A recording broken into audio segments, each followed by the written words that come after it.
Hello everyone, explanation start करने से पहले अगर आप मेरे चैनल पे न्यू आए हैं तो चैनल को सब्सक्राइब करें ताकि आपको ऐसे ही अच्छी वीडियोस मिलती रहे। एंड वीडियो अच्छी लगने पे उसे लाइक भी कीजिए। और अभी एक्सप्लेनेशन की शुरुआत करते हैं।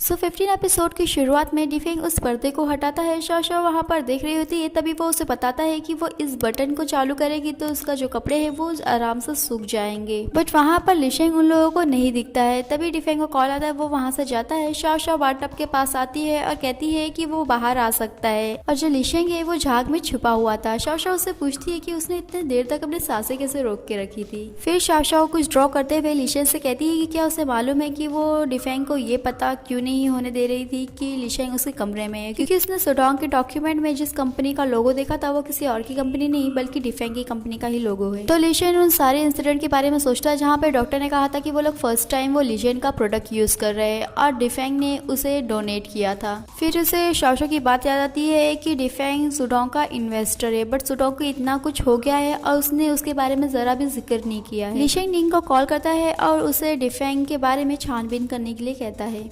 नेक्स्ट सीन में शाओ के पास एक केक की डिलीवरी आती है। वो कहती है कि उसने वो केक नहीं मंगाया है। तभी वहाँ पर लिशेंग आता है और कहता है कि उसने केक मंगाया है और शाओ को वो बुके देते हुए हैप्पी बर्थडे कहता है। बट तभी उसका पचका हो जाता है क्योंकि शाओ उससे बताती है कि उसका बर्थडे आज नहीं कल है। बट लिशेंग ने उसके लिए ड्रिंक लेके आया है, इसीलिए वो लोग ड्रिंक कर रहे होते हैं। और लिशेंग की आँख खुलती है 12 बजे, तो वो शाओ को उठाता है बट शाओ उठ नहीं रही होती है। इसीलिए वो शाओ के लिए खुद ही विश मांगता है कि शाओ हमेशा खुश रहे। इसके बाद शाओ लिशेंग पे चिल्ला रही होती है कि कैसे वो उसे बिना बताए ही वापस जा रहा था। तभी लिशेंग उसे कहता है कि वो किसी परेशानी में है, अब वो उसे इन्वॉल्व नहीं करना चाहता है। शाओ कहती है कि उसे मालूम है कि उसने उसके साथ ब्रेकअप क्यों किया, क्योंकि वो उसे सेफ रखना चाहता था।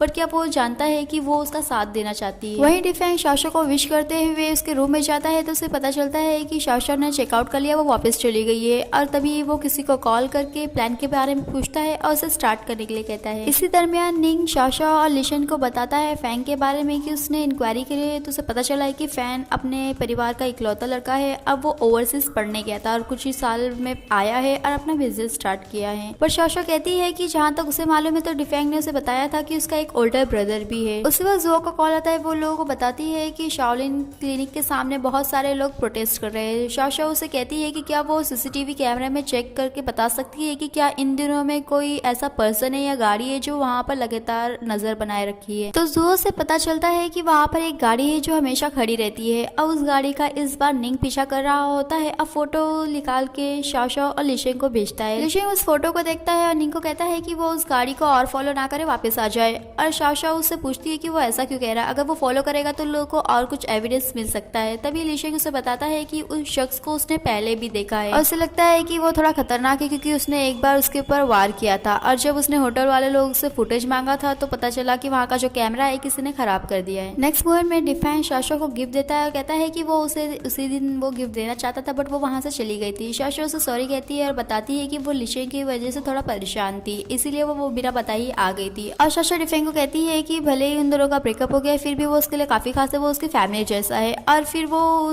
डिफेंग से उसके ब्रदर के बारे में पूछती है तो डिफेंग उसे कहता है कि उसे गलत फहमी हुई है क्योंकि वो अपने पेरेंट्स का इकलौता चाइल्ड है। इससे शाओ डिफेंग पे थोड़ा सा और डाउट करती है। और वो जब पेमेंट कर रहा होता है तो वो उसके बटन्स की फोटो लेती है क्योंकि वो हमेशा ही बात करते समय अपने उस बटन्स को टच करते रहता है। और फिर शाओ को मालूम पड़ता है कि वो जो बटन है वो कस्टमाइज है, वो बोलने पे बनाया जाता है। वो परचेजर को देखती है जिसने उसे खरीदा है तो वहाँ पर नाम होता है हुओ का, जो कि डिफेंग का ब्रदर है। और इस बारे में शाओ लिशेंग को बताती है और कहती है कि जो हुओ है उसे लग रहा है कि वही वो मिस्टीरियस पर्सन है। तो वो कहता है कि ये इम्पॉसिबल है क्योंकि जो हुओ है वो पहले ही मर चुका है। इसके बाद शाओ और लिशेंग उस अनाथ आश्रम में होते हैं जहाँ पर फैंग और उसका जो ब्रदर है वो रहा करता था। लिशेंग अनाथ आश्रम के हेड से पूछता है कि क्या जो हुओ है वो लोगों को फोटोज लगाने आया था, तो वो बताता है कि वो तो नहीं आया था बट उसका जो छोटा भाई है फैंग वो आया था लोगों की पिक्चर्स लगाने के लिए। तभी शाओ पूछती है कि वो पिक्चर्स में जो थर्ड लड़का है, जो तीसरा लड़का है, वो कौन है। तो वो हेड बताता है कि उस लड़के का नाम है युन, जो कि वो उन दोनों भाइयों के साथ रहा करता था। अब वो लोग इतना घुल मिल गए थे, इतने क्लोज हुए थे कि वो लोग फ्रेंड से ज्यादा एक ब्रदर जैसे रहते थे। तभी लिशेंग को याद आता है कि उस मिस्टीरियस मैन के हाथ में कुछ जख्म का दाग है। अब वो उस हेड से पूछता है कि क्या उस लड़के को वहाँ पर कभी चोट लगी है तो वो बताता है कि हाँ उसके हाथ में चोट लगी है। नेक्स्ट मोड में शाशा लिशेंग से पूछ रही होती है कि उसे कैसे मालूम था कि जो हुआ है वो मर चुका है। तो लिशेंग उसे बताता है कि जो हुआ है उसे एक क्रिमिनल चार्ज में अंदर किया गया था, क्योंकि उसने किसी को ट्रक से उड़ा दिया था और इसीलिए उसे जेल हो गई थी और जेल में हार्ट अटैक आने की वजह से उसकी मौत हो गई थी। और हुआ ने जिसे उड़ाया था वो लिशेंग का क्लाइंट था जो रुई, और जो मिस्टीरियस मैन है वो यून हो सकता है। और शाशा उससे पूछती है कि हुआ ने ऐसा क्यों करा है, तभी वो बताता है कि हुआ का एक ट्रांसपोर्टेशन का बिजनेस था और जो रुई है उसने कहा था उसका घर शिफ्ट हो रहा है और फर्नीचर लेके जाने के लिए, और उसी दौरान उन दोनों के बीच में थोड़ा सा झगड़ा हुआ था और उसने कहा था कि वो रुई को जरूर से सबक सिखाएगा, बट उसने ये नहीं सोचा था कि वो ये सब कुछ करेगा तो पकड़ा जाएगा। लिशन कहता है कि पहले तो हुआ की बातों पे उसे डाउट नहीं हुआ है, पर अभी उसे पता चला है कि जो जोई रुई है वो पहले डायरेक्टर रहा करता था डिफेंग की कंपनी में, और अभी सब कुछ उसके लिए क्लियर हुआ है कि जो डिफेंग है वो उसे कॉर्नर क्यों करना चाहता है। शाशो कहती है कि उसका उससे क्या लेना देना है, तो लिशन शाशो को बताता है क्योंकि वो अकेला विटनेस है जिसने हुओ को उस ट्रक को चलाते हुए देखा था। इसके बाद लिशेंग डिफेंग से मिलता है और उसे बात करते हुए दो ब्रदर्स की कहानी बता रहा होता है, जिसमें से एक जो है वो बहुत अच्छे से पला बड़ा और दूसरे की बड़ी खस्ती हालत थी। फिर भी वो बड़े भाई होने के खातिर जब उसने उससे मिला तो वो उसे एक गिफ्ट दिया था जो कि एक बटन से। और इतनी कहानी सुनाने के बाद डिफेंग को वो पूछता है कि क्या उसका हाथ है सुडोंग के सुसाइड करने में, तो डिफेंग उसे कहता है कि उसके पास भी एक कहानी है, क्या वो सुनना चाहेगा। उसने किसी अपने करीबी को खो दिया और फिर उसने उस कल्प्रिट को भी ढूंढा जो उसका जिम्मेदार था।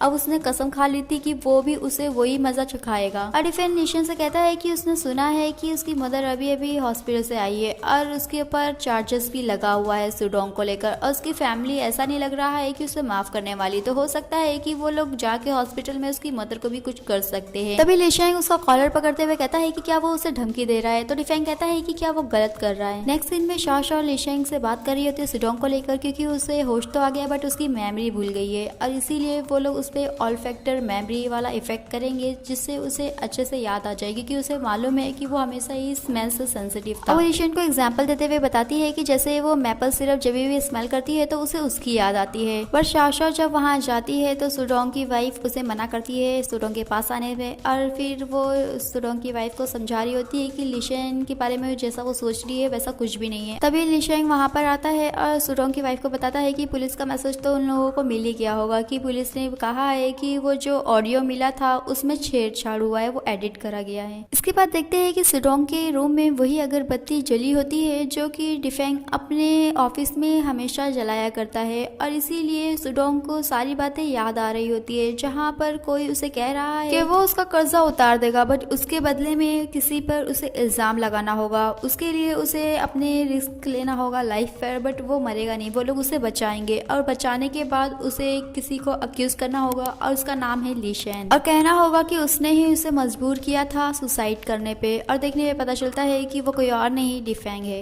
उसी बार लिशेन वहाँ आता सुडोंग को कहता है कि लग रहा है कि उसे सब कुछ याद आ गया है, और फिर वो सुडोंग को बताता है कि उसकी मॉम से उसे पता चला है कि पुलिस वाले ने बताया है कि जब वो कार मिली थी तो उसका एक दरवाजा थोड़ा सा टूटा हुआ था जिससे वो जो गैस है वो थोड़ी बाहर जा पाए, और ऐसा कौन है वो जो उसे जिंदा रखना चाहता है और क्यों, क्या उसे मालूम है कि उसने उसे टारगेट बनाने से पहले उसकी फैमिली के बारे में पूरा जान लिया, यहाँ तक कि वो उसकी बेटी से मिलके वो एक सॉन्ग जो वो बजाती है आजकल वो उसे सिखाया। तो फिर सुडोंग पुलिस वालों को बता रहा होता है कि कैसे डिफेंग ने उसे कहा था कि वो लिशेन को फंसाए। नेक्स्ट सीन में देखते हैं शाशा और डिफेंग को, जहाँ पर डिफेंग शाशा को कह रहा होता है कि वो कहीं जा रहा है। शाशा पूछती कहाँ, तो वो कहता है कि यहाँ से बहुत दूर, और तभी शाशा को बताता है कि वो बचपन से ही उसका कोई फ्रेंड नहीं रहा है, बट अभी जब वो उसे मिला है तो उसे लग रहा है कि उसका भी कोई फ्रेंड है। अब उससे पूछता है कि क्या कभी उसने जिंदगी में सोचा है किसी को प्रोटेक्ट करने के लिए, तो शाशा उसे कहती है कि हाँ, उसकी फैमिली, उसके फ्रेंड और लिशेन को। और दूसरी तरफ देखते हैं पुलिस वालों को जो कि डिफेंग को ढूंढते हुए उसके घर पे गए हैं, पर डिफेंग वहाँ पर नहीं है। और फिर डिफेंग शाशा से कहता है कि वो उसे